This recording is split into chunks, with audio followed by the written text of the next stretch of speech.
parti. Yes, sir. On est live. What's up, tout le monde? J'espère que vous allez bien et que vous passez un bon vendredi, que vous avez passé une bonne semaine. J'ai une belle, je suis en bonne compagnie aujourd'hui avec Pascal, qui est un de nos bons clients dans la méthode élite, qui a un super parcours que je tenais en fait à mettre de l'avant. Je voulais que Pascal vous partage son expérience, puis vous parle un peu de non seulement son expérience dans la méthode élite, mais du pourquoi il s'est ramassé avec nous autres à la base. Parce que je pense qu'il y a beaucoup de similarités dans certaines situations. Puis je pense qu'il y a beaucoup d'entre vous qui vont se reconnaître probablement dans le témoignage de Pascal aujourd'hui. Fait l'idée, c'est que ce ne sera pas un témoignage qui est hyper long, comme je disais à Pascal tantôt, mais je voulais, Pascal, premièrement, que tu t'introduises. Fait que raconte un peu t'es qui, tu viens de où, de quel endroit, ainsi de suite. Yes, donc en tout cas, salut à tout le monde qui nous écoute. Moi, c'est Pascal, comme Coach Gab a dit. Je suis un père de famille, 39 ans, deux grandes filles maintenant, il ne faudrait pas que je dise les petites qui m'entendent, de 11 ans et 8 ans. Grosso modo, je suis un gars de la Rive-Sud de Montréal. Puis juste pour peut-être expliquer un peu de mon parcours puis comment je suis arrivé, là, si on veut, à joindre les Super Dads. Moi, dans on va dire ma jeune vie d'adulte, mon adolescence, j'ai toujours été un gars extrêmement actif, un super sportif. J'ai joué au soccer de haut niveau. Je faisais à peu près tous les sports qui existent sur la planète. Je passais mon temps dehors, été comme hiver, tout le temps à bouger et être actif. Puis, à l'adolescence, j'ai eu des problèmes de croissance. J'ai eu des problèmes avec mes genoux. Puis, du jour au lendemain, à l'âge de 14 ans, 14-15 ans, ça a comme tout fallu que j'arrête tous les sports. Des problèmes que j'ai traînés, là, même jusqu'à ma jeune vie adulte, 24-25 ans. J'ai toujours eu des problèmes de genoux. Puis c'est sûr que ça l'a beaucoup affecté aussi mon mode de vie. Je suis devenu quelqu'un, je travaille en informatique, by the way. Je suis assis 40 heures par semaine sur ma chaise à parler avec du monde. Fait que, j'ai un mode de vie qui est passé de gars super actif à gars super sédentaire.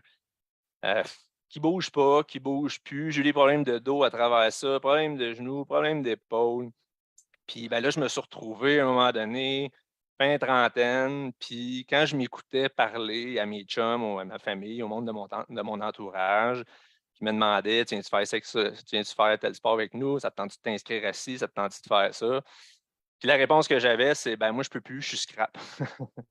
J'ai 39 ans, mais je suis scrap. Mes genoux sont scrap, mon dos est scrap, je peux pas rien faire. Puis, j'ai essayé d'être dans l'action un peu. J'ai parlé avec mon médecin, j'ai rencontré des orthopédistes pour mes genoux, chiro, ostéo, name it, pour pallier à mes problèmes. C'est un peu ça. Dans le fond, c'est un peu le parcours, je vais dire, avant les super dads. Puis Comment tu as toute entendu la parler table. de nous? Comment tu as entendu parler de nous? Où est-ce que tu Par hasard, Facebook, je voyais passer de temps en temps des trucs super dad. Je commençais à m'intéresser à ce que je voyais passer. Puis j'ai joint là, la communauté perte de poids, super dad, je ne me rappelle pas le nom exact.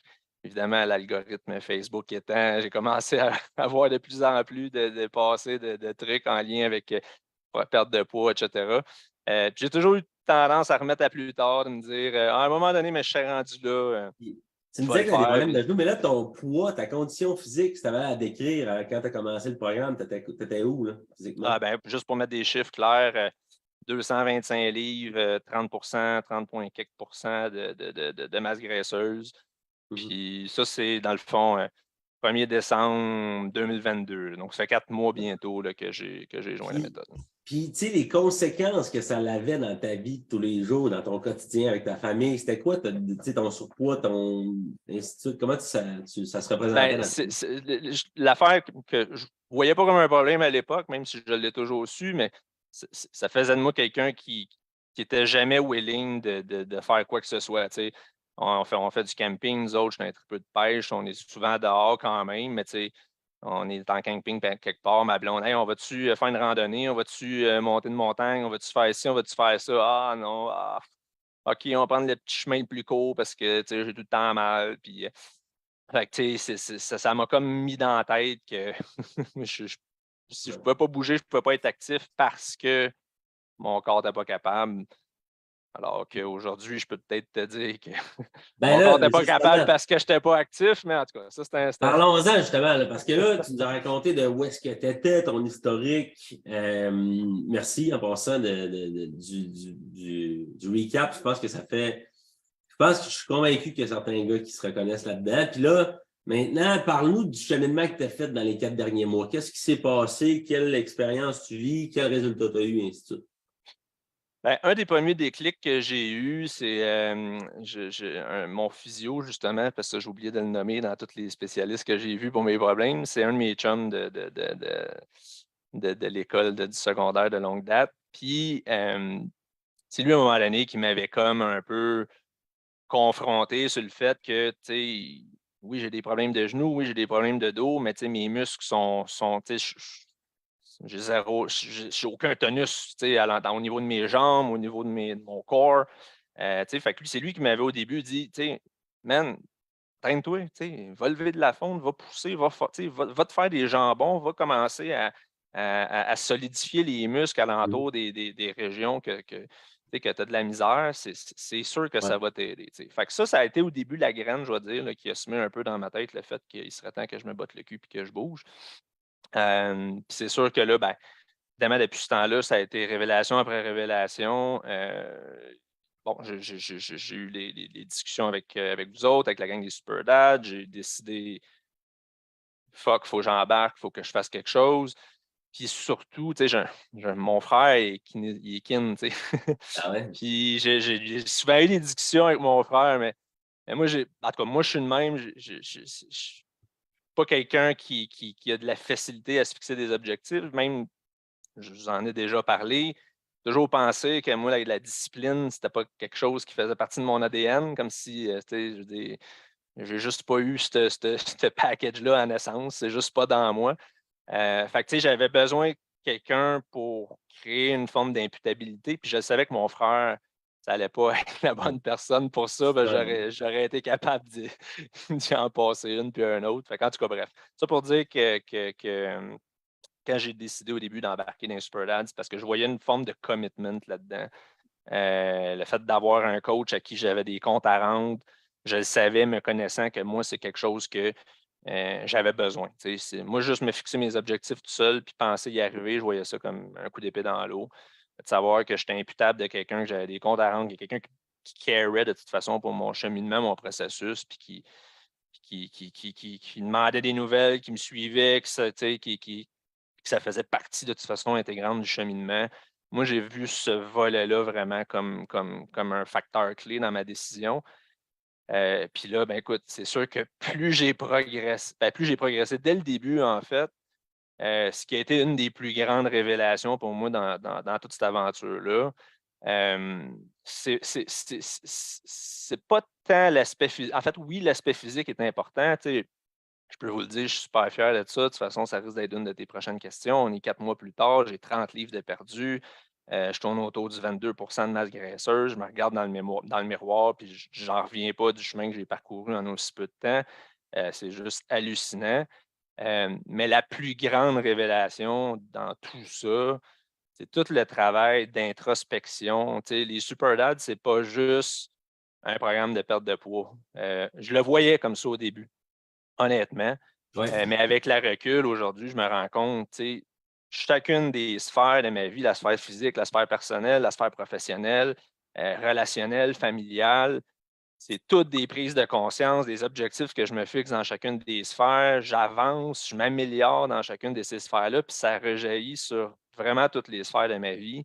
Puis je te dirais que c'est probablement ça l'affaire la plus puissante dans tout ça, c'est que c'est pas juste une question de perdre du poids. Puis de toute façon, perdre du poids, c'est une chose, mais ce qu'on apprend à comprendre, puis ce qu'on nous éduque dans la méthode élite, puis avec la gang des Super Dads, c'est que fondamentalement, si on s'est rendu où on était, c'est parce qu'on avait un mode de vie, on était le résultat du chemin, puis des décisions, puis des choix qu'on prenait au quotidien. Donc, si on aspire à devenir quelqu'un d'autre, si on aspire à perdre du poids, si on aspire à changer notre mode de vie, il faut changer qui qu'on est intrinsèquement. Tu sais. Ça, c'est probablement l'affaire la plus malade, puis la plus grande révélation que j'ai eue à travers. Quand tu réalises ça, tu réalises pas, man, je peux devenir qui je veux, je peux évoluer, puis Oui. je peux développer certains skills, certaines compétences, je peux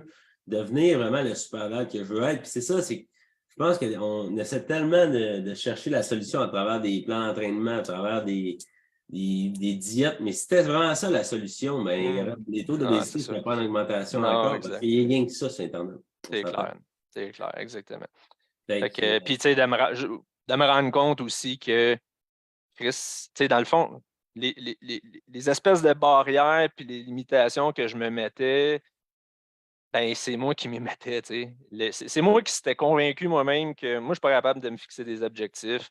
Moi, je suis scrap, je suis fini. J'ai les genoux d'un gars de 60 ans. Tout ça, j'ai laissé, je me suis convaincu moi-même que c'était ça puis que je n'avais pas le contrôle là-dessus. Alors que là, je me rends compte qu'au contraire, je suis capable de me fixer des objectifs, je suis capable de les atteindre. J'ai plus mal aux genoux. Mes problèmes de dos sont, écoute, à toute fin pratique, c'est pas 100% réglé, mais écoute, l'amélioration est hallucinante. Puis, tu sais, de toute façon, je suis au début, moi, en ce qui me concerne, je suis au début de mon processus. Dans ma tête, je vais continuer de me fixer des objectifs pour le restant de mes jours, puis je vais continuer de m'améliorer pour le restant de mes jours. Mais oui, c'est un sentiment qui est quasiment le fun. Pour faire du pouce, ce qu'elle disait tantôt, je pense vraiment que ça tout découle des histoires qu'on se raconte. Parce qu'on justifie tout ce qu'on fait et qui on est par des histoires qu'on se raconte. Fait que si on décide de changer les histoires qu'on se raconte, on va changer la personne qu'on est puis on va changer nos résultats. C'est clair. Des fois, c'est aucun doute là-dessus. Fait pour terminer le témoignage, Pascal, j'aimerais ça que tu donnes un conseil non seulement aux gars qui nous écoutent, mais surtout au Pascal 1.0 que tu étais avant. Fait que le gars qui était perdu, qui était dans ta situation avant, qu'est-ce qu'il aurait aimé entendre ou qu'est-ce qui l'aurait aidé, en fait, selon toi? Écoute, une maudite bonne question. Probablement plein de choses, mais mettons que j'en choisis une. Là, je pense que j'ai effleuré ça il y a quelques secondes, là, mais j'irais vraiment avec les barrières que tu te mets, man, c'est dans ta tête. C'est ça que je me dirais. Je me dirais, c'est de la foutaise. Tu t'inventes des histoires, puis c'est complètement faux. Je pense que ça serait ça. Ça serait surtout ça. Parce que ça changerait la dynamique. Parce que c'est comme si je me disais que je n'avais pas le contrôle. Puis quand tu n'as pas le contrôle, ben, tu ne peux rien faire. Fait que tu abdiques, puis à la limite, tu es résilient par rapport à ça. Mais si tu sais que c'est faux, puis que tu as le contrôle sur ce que tu veux faire, puis où tu veux t'en aller, puis que tu te bottes le cul puis pour être dans l'action, ben, tu ferais longtemps que j'aurais. Ben, on s'entend, là, je n'ai pas de regret, là, mais mon seul regret, c'est d'avoir réalisé ça trop tard, mais en même temps, mieux vaut tard que jamais. Puis c'est ça.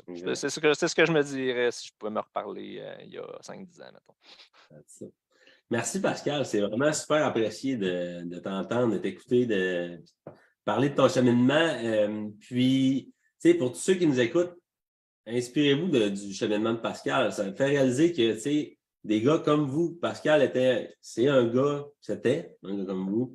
Puis, il va continuer d'évoluer, puis c'est possible pour vous tous aussi de prendre votre vie en main, de changer les histoires que vous racontez, de commencer à prendre des actions, de demander de l'aide si vous en avez besoin, comme Pascal l'a fait. Si ce n'est pas nécessaire, bien, faites autre chose, mais faites de quoi de différent. Fait que là-dessus, on va se laisser. Merci encore une fois beaucoup, Pascal. Et puis, merci à tous de votre écoute. Puis on va se revoir très bientôt. Yes, sir.